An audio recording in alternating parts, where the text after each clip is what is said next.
కనీసం స్వామివారి ఫోటో కూడా లేదు. నేను పూజ చేయాలి అని అనుకున్నప్పుడు మా ఇంట్లో ఏదో ఉన్న చిన్న ఫోటోతో మొదలు పెట్టుకున్నాను. 2 వారాలు తిరిగేసరికి స్వామివారి పిలుపు వచ్చింది మాకు తిరుపతి నుంచి. అక్కడికి వెళ్ళినప్పుడు ఇలా ఒక పెద్ద ఫోటో తెచ్చుకొని 3వ వారం నుంచి అప్పుడు పూజలో ఆ ఫోటో కూడా పెట్టుకొని పూజ చేసుకునేదాన్ని. మనం చెయ్యాలి అనే చిత్తం ఉన్నప్పుడు ఎంత ఆర్భాటంగా హంగులతో చేయడం కన్నా మనకు తోచిన విధంగా ఆ స్వామిని కొలుచుకోవడంలో ఎంతో ఆనందం ఉంటుంది. నేను 7 శనివారాల వ్రతం గురించి పూర్తి వీడియో కూడా అప్లోడ్ చేశాను. దీని కిందే లింక్ ఇస్తున్నాను. ఎవరికైనా ఇంట్రెస్ట్ ఉన్నట్లయితే ఖచ్చితంగా దాని మీద చూడండి. మళ్ళీ చెప్తున్నాను, చాలా సింపుల్గా ఎటువంటి ఆర్భాటం లేకుండా స్వామివారి 7 శనివారాల వ్రతానికి నేను ఇప్పుడు వీడియోలు చూపిస్తున్నాను కదా, ఈ వస్తువులు ముఖ్యంగా ఉన్నట్లయితే చాలు.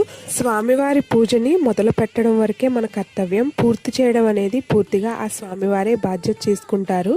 ఓం నమో వెంకటేశాయ.